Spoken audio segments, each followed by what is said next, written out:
નમસ્કાર દર્શક મિત્રો, હું છું અજય ભાટિયા અને તમે જોઈ રહ્યા છો ભાટિયા 15 ન્યૂઝ. અરવલ્લી એલસીબીનો ધડાકો, બાઇક ચોરીના 9 ગુનાઓનો ભેદ ઉકેલાયો.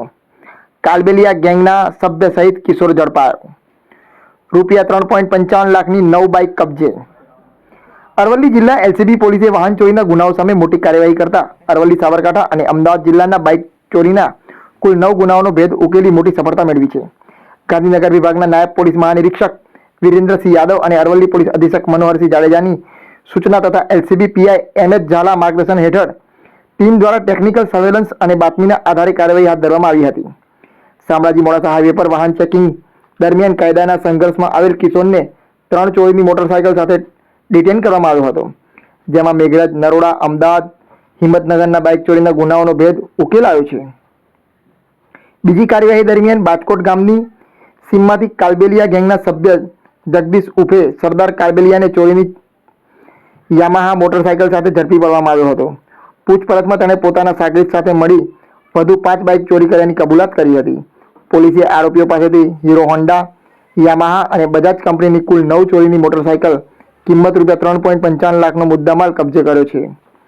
અરવલ્લી એલસીબીની આ કામગીરીથી મોડાસા ટાઉન, મોડાસા રૂરલ, મેઘરજ, બિરોડા, હિંમતનગર, નરોડા અને ગાભોઈ પોલીસ સ્ટેશનના બાઇક ચોરીના ગુનાઓનો ભેદ ઉકેલાયો છે. કાલબેલિયા ગેંગના એક સભ્યને ઝડપી પાડવામાં આવ્યો છે, જ્યારે અન્ય સાગરીત હજુ વોન્ટેડ છે. જોતા રહો અજય એ ભાટિયા સાથે, Bhatia 15 news, Aravalli, Modasa. Aravalli police LCB અને અન્ય ટીમો વારંવાર ડીજી સાહેબની અને આઈજી સાહેબની સૂચના હતી પ્રોપર્ટી ઓફેન્સના ગુનાઓ રજીસ્ટર કરવા બાબતે અને પ્રોપર્ટી ઓફેન્સના ગુનાઓ ડિટેક્ટ કરવા માટે.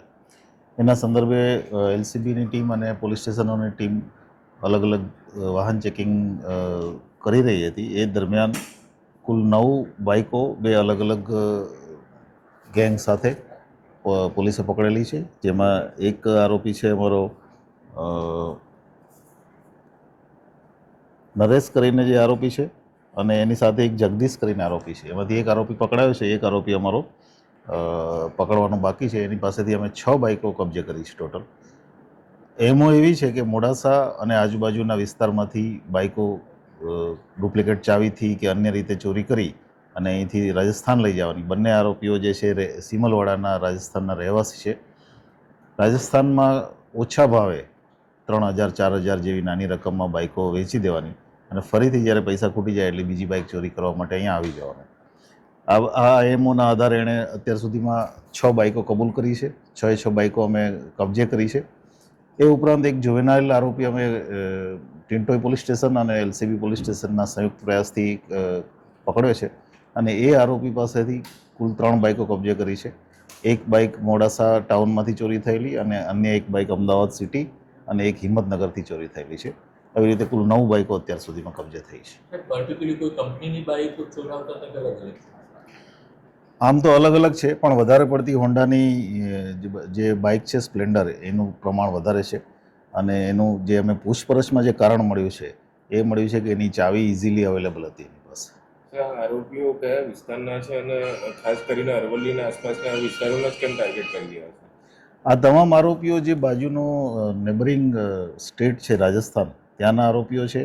અને કેમ કે એને નજીક પડે છે અરવલ્લીના જે નાના નાના શહેરો છે, મેઘરજ છે, મોડાસા છે, એને નજીક પડે છે. એટલે રાતના સમયમાં મોટાભાગની જે ચોરીઓ થઈ છે એ રાત્રિના 9 વાગ્યાથી 12-1 વાગ્યા સુધીના સમયગાળામાં થઈ છે. એટલે રાતના સમયમાં જ્યાં પણ એને બાઇક દેખાય એટલે એ ચોરી કરી અને જતા રહે છે.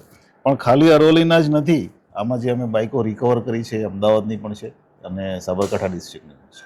સર, કોઈ અંધારાના એવા વિસ્તારોના ટાર્ગેટ કરતા હોય છે, પબ્લિક પ્લેસના ટાર્ગેટ કરતા હોય છે કે રહેણાંક વિસ્તારોમાંથી? મોટાભાગની જે બાઇક ચોરી જે રિકવર થઈ છે એ રહેણાંક વિસ્તારમાંથી ચોરી કરેલી બાઇકો છે અને અંધારાના સમયમાં જેને જ્યારે લોકો ઘરમાં આરામ કરી રહ્યા હોય એ સમયની ચોરી કરેલી છે.